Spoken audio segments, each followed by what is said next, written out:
Welcome to Stormin Chocolate. I'm Stormin Norman. Today's song is number 58, Rolling Down Cahuenga by Tangerine Dream from the 1990 album Melrose.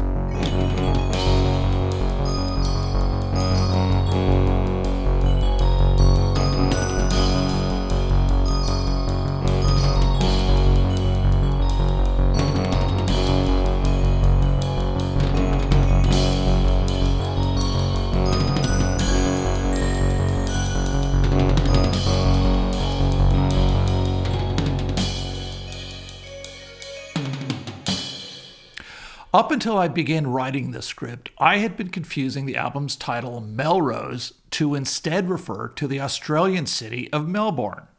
I generally hear the name of this city more than I hear the name of the street. For those of you not in the LA basin, not in California, and never watched the primetime soap opera Melrose Place, Melrose Avenue is a street that runs from the Beverly Hills West Hollywood border to the East Hollywood Silver Lake border.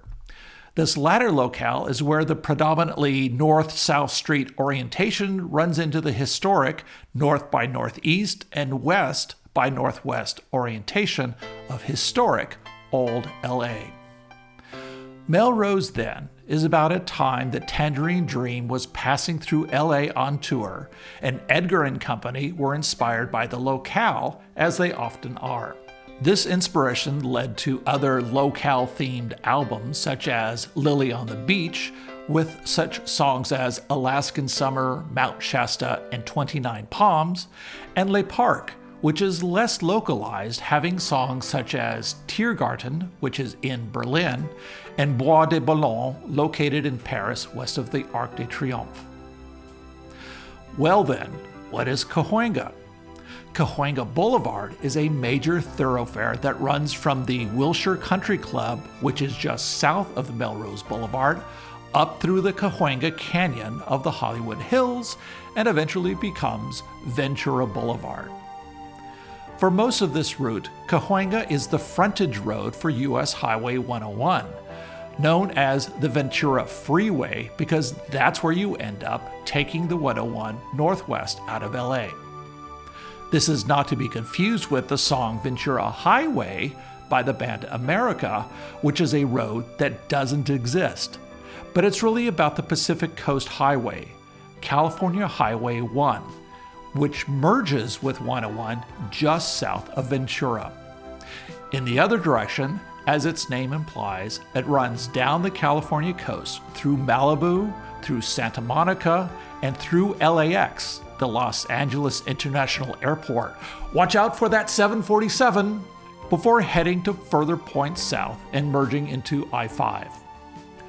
By the way, if you didn't realize that I was a geography nerd, I probably just gave it away. Also, Highway 101 is the freeway running through our front yard.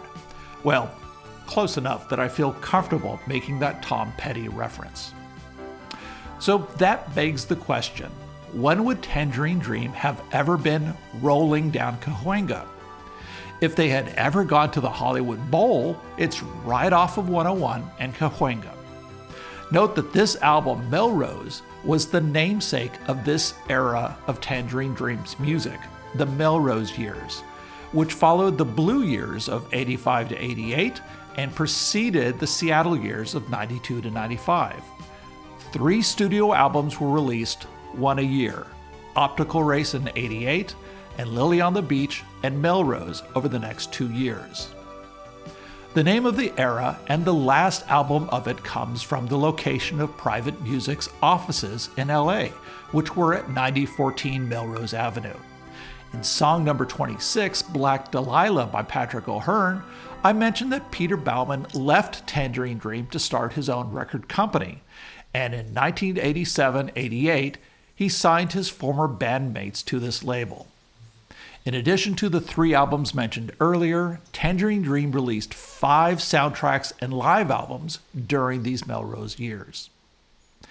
And for those of you keeping track, this address is right at the western edge of Melrose, half a block from Santa Monica Boulevard. And Cahuenga is about 5.5 kilometers east of these offices. But let's get to the song. One of the great things about Rolling Down Cahuenga is the movement of the song. Not necessarily a driving beat, but certainly one that induces action. And once the drums kick in, it lends itself to air drums. It's about 6 minutes 45 and has several phases it goes through, including a false ending about 2/3 of the way through. It's a pretty straightforward composition initially, with a string synth accompanying a plucking sequencer that varies between 2 notes, and this repeats every 8 bars. Halfway through the second 8, so 12 notes in, we get the first distorted synth hit, and then 4 bars later, we get a harder, more complex hit. These hits now accompany the string synth, which changes from a bed/background sound to one that is almost a lead, except that it can't get around the driving beat. And these 16 bars have the effect of a fanfare. And at the end of this last bar, we have a 2-beat rest where the hits have faded and the string synth just sustains. But this is all misdirection because the drums come in at the beginning of the next 8 bars. The drums are a combination of snare and bass, with the snare every 2 beats and the bass varying between 4 different patterns, and it's very fun to play air drums too. At this point, the drive of the song has risen up from its initial 9 up to a full 10, and it's not done yet. We get like 12 bars of drums, an introduction if you will, where the hits relent and the string synth behaves. And then we get an electronic piano playing along with the sequencer, still that initial sequencer from the beginning. Then 8 bars after the piano comes in, the hits resume, so we're relayering those sounds we had before. After 4 hits over 8 bars, we get something new. It sounds like a distorted guitar chord which ends with dual synth hits, and this repeats 4 times. This is where the song gets to 11 at just over the 2-minute mark. After another 20 seconds, we get a drum roll followed by a change in the drum pattern to a kick drum once every 2 beats. The string synths start playing around in the background, and you can feel a change a-coming. This happens just before the 3-minute mark, where a short drum roll followed by a plucky synth playing a sequence of 16 notes 4 times.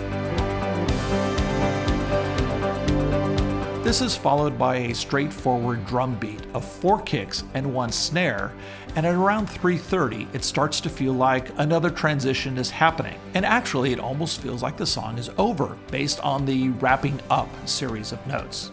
But it's just the drums that take a break for 8 bars, replaced by a quarter note plucky synth and the string synth coming into prominence with its same old sequence, reminding you who's boss. After this break, the drums come back in for a more relaxed beat, with the kick alternating with the snare every other beat. At about 4.5 minutes, the string synths go high for about 20 seconds, at the end of which the drums change again. After 30 seconds of this, we get another transition with the drums pared down to 1 beat per bar and the string synths swooping around. The drums then start to sneak back in, doubling their rate, and you start to feel the song building to something. But it doesn't. In the end, we get a kind of disorganized fade out where it's no longer a song coming together, but rather instruments going their separate ways, ending where they want to.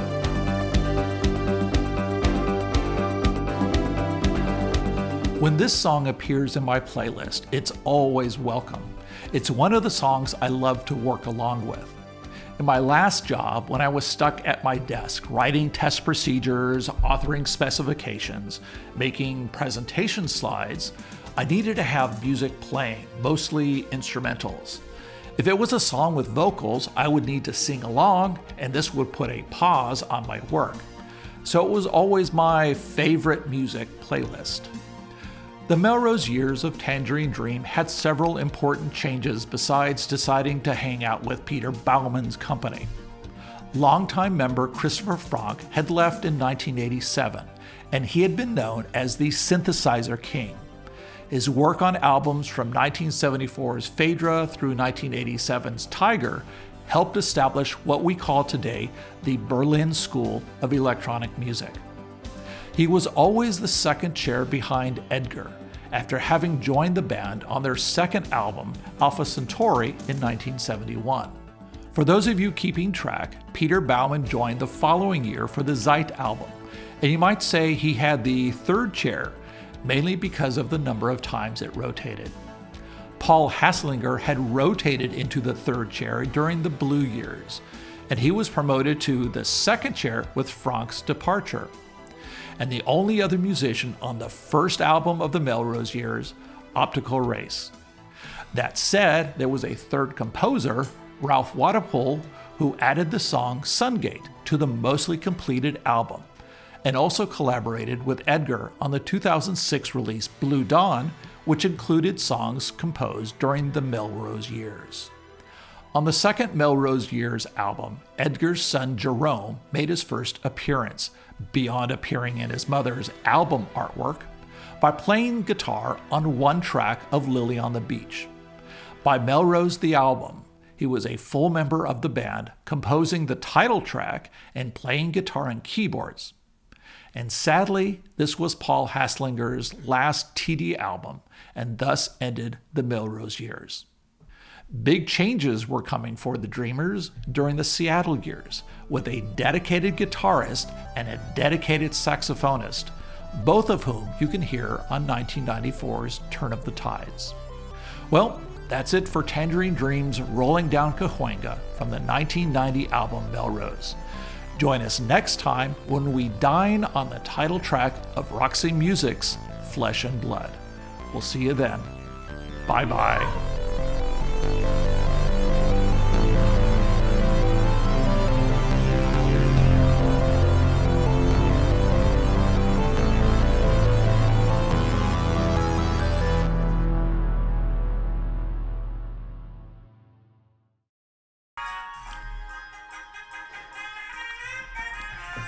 You got the color temperature set correctly? Aperture? Yeah, I think so. Well, you gotta know so. What? Now I'm gonna spit all over it. That's why there's a filter.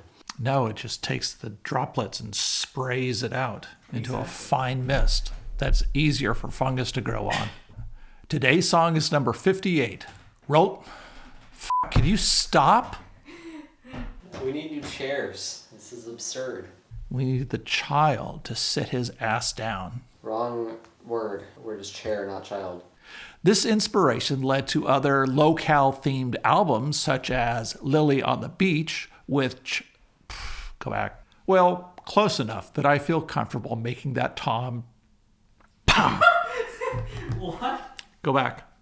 Also, Highway 1. Bunny Way. By the way, if you didn't realize that I didn't start it.